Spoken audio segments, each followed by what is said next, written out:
शंभुनुते नीराजन स्वीकारो आरती बंदन स्वीकारो। कृपा कर दो हमें वह वर दो जो प्रियवर प्राण हमारो। जय शैल सुते शंभुनुते नीराजन स्वीकारो आरती बंदन स्वीकारो। बोलिए सियावर रामचंद्र भगवान की जय, भक्तवत्सल भगवान की जय, महर्षि वाल्मीकि भगवान की जय। तो जैसा कि हमने पिछले भाग में माता सीता की जन्म से जुड़ी एक अद्भुत कथा को जाना, इसके बारे में हमने जाना कि कैसे श्री सीता माता रावण की पुत्री भी कही जाती हैं। रावण की पुत्री क्यों कही गई? क्योंकि मंदोदरी माता के गर्भ से उत्पन्न हुई, इसके कारण रावण की पुत्री भी उनको कहा जा सकता। तो रावण की पुत्री वो कहाई।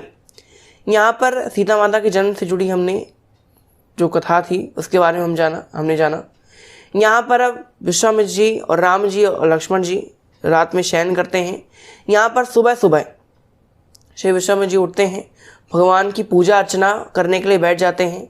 यहाँ पर विश्वामित्र जी श्री राम और लक्ष्मण जी से कहते हैं कि राम लक्ष्मण, तुम्हारी पूजा के लिए कुछ पुष्प तोड़कर ले आओ। यहाँ पर श्री जनक जी के महल के पास ही बहुत अच्छी पुष्प वाटिका है, वहाँ पर जाओ और पुष्प लेकर आ जाओ। यहाँ पर राम और लक्ष्मण गुरुवर की आज्ञा को सिरोधार करके पहुँच जाते हैं बागीचे में। यहाँ पर बागीचे में क्या क्या दृश्य होते हैं इसके बारे में हम आज के सत्र में जानेंगे। तो आइए आज की कथा को आरंभ करते हैं।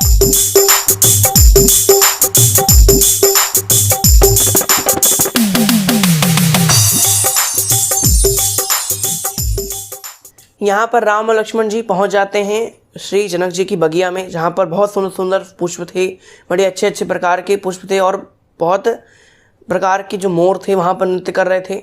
वहाँ का जो मौसम था उस बगीचे के पास का वो बहुत ही सुंदर था। देखिए, जहाँ पर पेड़ पौधे होते हैं वहाँ का जो मौसम होता है वो हमेशा सुखद होता है। वहाँ पर ऊपर हल्के हल्के से बादल थे, बहुत ज़्यादा बारिश नहीं हो रही थी लेकिन हल्के हल्के से बादल थे, ठंडक थी। वहाँ का जो माहौल था बड़ा ही सुंदर था। मोर और आदि जो पक्षी थे वो वहाँ पर कलरव कर रहे थे, नृत्य कर रहे थे, बड़ा ही अच्छा माहौल था। यहाँ पर राम और लक्ष्मण जी वाटिका में पहुँच तो गए लेकिन वो फूल नहीं तोड़ रहे। अब यहाँ फूल क्यों नहीं तोड़ रहे हैं? यहाँ पर राम और लक्ष्मण जी की जो निगाहें हैं वो किसी को खोज रही हैं। किसको खोज रही हैं? कि कोई हमें यहाँ पर दिख जाए तो उससे हम अनुमति ले लें कि यहाँ पर हम फूल तोड़ सकते हैं कि नहीं तोड़ सकते। ये है मर्यादा कि हम जहाँ पर जिसकी बगिया है उससे कम से कम पूछ लें कि भाई हम यहाँ फूल तोड़ सकते हैं कि नहीं तोड़ सकते। अगर उसने अनुमति दे दी तो हम फूल तोड़ेंगे, वरना लौट जाएंगे कहीं और से फिर फूल तोड़ेंगे। यहाँ पर ये मर्यादा है जो भगवान हमें सिखाते हैं कि अगर हम किसी की भी कोई चीज़ ले रहे हैं तो उससे एक बार पूछ लें। ये नहीं कि अगर आजकल लोग क्या करते हैं कि अगर किसी कुछ चीज़ लेनी होती तो वहाँ पर ये देखते हैं कि कोई आ तो नहीं रहा। यहाँ राम जी ऐसा विचार करते हैं कि कोई आ जाए, और हम लोग क्या विचार करते हैं कोई आ तो नहीं रहा ना, कोई नहीं आ रहा, अपना काम कर लो अभी। यहाँ पर राम जी मर्यादा में सिखाते हैं कि अगर किसी चीज़ हम कुछ ले रहे हैं उससे अनुमति हम हमेशा लें। यहाँ पर राम जी किसी को खोज रहे थे और वहीं पर आ जाते हैं माली यानी जो फूल बगिया की देखरेख करते हैं। यहाँ पर माली आ जाते हैं। राम और लक्ष्मण जी उनसे पूछते हैं कि हमको गुरुवर जी की जो हमारे गुरुदेव हैं वो पूजा करने बैठे हुए हैं, हमें उनकी पूजा के लिए पुष्प लेने हैं, तो क्या हम ले सकते हैं? तो माली कहते हैं हाँ, ये सब पुष्प तो पूजा के लिए हैं, आप ले सकते हैं। यहाँ पर राम और लक्ष्मण पूजा के लिए फूल तोड़ने आरंभ करते हैं। यहाँ पर सीता माता अपनी बहनों और सखियों के साथ उसी वाटिका में था माता श्री गिरजा का मंदिर, वहाँ पर आती। क्यों आती हैं? यहाँ पर जो जनक जी थे वो कर रहे थे धनुष्य की। अब धनुष्य के कर रहे थे तो उनको ऐसा भरोसा था कि कहीं अगर कोई राजा या महाराजा यहाँ पर आ गया और उसने धनुष को तोड़ दिया या फिर यहाँ पर प्रत्यंचा चढ़ा दी तो मुझे अपनी पुत्री का विवाह उसके साथ कराना पड़ेगा। तो यहाँ पर हमारे यहाँ ऐसा हुआ करता है कि जब भी कोई विवाह का अच्छा अवसर आता है तो विवाह से पहले जिसका विवाह होने वाला है वो कन्या माता गौरा श्री गिरजा माता के सामने जाती हैं और उनसे प्रार्थना करती हैं कि हे माता, मेरे मन में जिस वर की इच्छा है वही वर मुझे प्राप्त हो, मेरा वर अच्छा हो और सब प्रकार की सुविधा मुझे प्रदान करे, सब प्रकार के सुख मुझे प्रदान करे, मैं उसको हर प्रकार के सुख दूं, हमारा जो जीवन है वो खुशहाली से बीते। ऐसा प्रार्थना करने के लिए जो कन्याएं हैं वो माता गिरजा के मंदिर में जाती।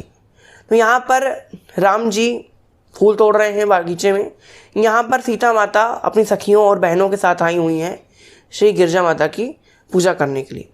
यहाँ पर अब कुछ सखियाँ गिरजा माता के मंदिर में थीं सीता माता के साथ, और कुछ सखियाँ निकल गईं बागीचे में टहलने। यहाँ पर जो कुछ सखियाँ बागीचे में टहलने हुई निकली थीं, उन्होंने देख लिया राम और लक्ष्मण को। अब यहाँ सखियों को बड़ा ही अच्छे लगे, दोनों जो राजकुमार थे इतने सुंदर थे कि किसी की भी नज़रें उन पर टिकी हों तो टिकी की टिकी ही रह जाए, कोई उनके सामने से अपनी नज़र हटाना ही नहीं चाहता। यहाँ पर अब जो सखियाँ थीं जो बाहर थी मंदिर के, जो बागीचे में टहल रही थी, उन्होंने राम और लक्ष्मण जी को देखा, और राम और लक्ष्मण जी को जैसे देखा वैसे ही भागते भागते आई जानकी माता और उर्मिला माता के पास। जानकी माता कहती हैं क्या हो गया? तब यहाँ पर वो सखियाँ कहती हैं कि अरे देवी, अभी हमारे बगीचे में बड़े दो सुंदर सुंदर राजकुमार आए हुए हैं, इनको देखो तो देखते ही रह जाओ, इतने सुंदर हैं, इतनी सुंदर उनकी आभा है कि कामदेव भी लज्जित हो जाए, इतने सुंदर। अब यहाँ पर सीता माता भी देखने के लिए जाती हैं। यहाँ पर सीता माता, उर्मिला माता और उनकी सभी सखियाँ अब राम और लक्ष्मण को देखने के लिए जाते हैं। यहाँ पर सीता माता और उर्मिला माता और जो सखियाँ थीं वो पहुँच जाती हैं उस स्थान पर जहाँ पर भगवान और लक्ष्मण जी फूल तोड़ रहे हैं। यहाँ पर राम और लक्ष्मण जी फूल तोड़ रहे हैं।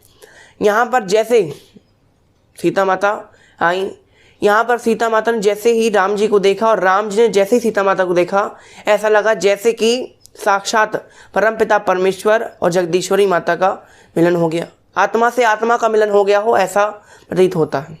क्षीर सागर में रहने वाले जो प्राणी हैं, क्षीर सागर में रहने वाले भगवान, आज एक पुष्प वाटिका में जिनका मिलन हो रहा है। यहाँ पर श्री राम जी और सीता माता का मिलन होता है। यहाँ पर सीता माता बड़ी खुश है, राम जी बड़े खुश हैं। यहाँ पर सीता माता जैसे ही राम जी को देखती हैं अपनी आंखें बंद कर लेती। आंखें क्यों बंद की? सीता माता को ऐसा लगा कि अब मुझे इस संसार में और किसी को देखने की आवश्यकता है ही नहीं, क्योंकि जो मुझे पाना था वो मैं अब पा चुकी हूँ। यहाँ पर सीता माता अपनी आंखों को बंद कर लेती हैं और भगवान का मन ही मन ध्यान कर रही हैं। यहाँ भगवान भी सीता माता को देख रहे हैं। यहाँ दोबारा सीता माता अपनी आंखें खोलती हैं, भगवान को देख रही हैं, भगवान सीता माता को देख रहे हैं। बड़ा ही सुंदर दृश्य है।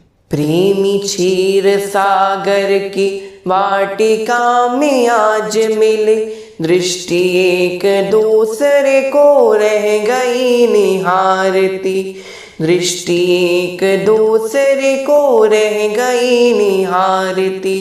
मर्यादा सिंधुराम विचलित से देख पड़ी, धीरमती सीता भी अब धीरज धन हारती, धीरमती सीता भी अब धीरज धन हारती। तन मन की सुध नहीं मंदिर को चली वही, सखियों को छोड़ पुनः करने माँ की आरती।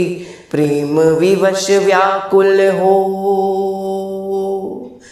प्रेम विवश व्याकुल हो, गुप्त रख मनोरथ को, महालक्ष्मी सीता महागौरी को पुकारती, महालक्ष्मी सीता महागौरी को पुकारती।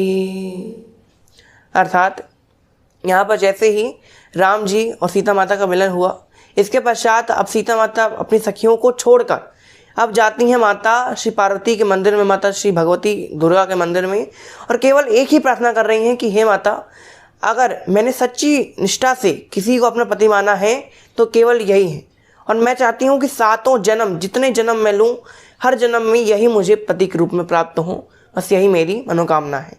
यहाँ पर सीता माता भगवती माता की स्तुति करती हैं।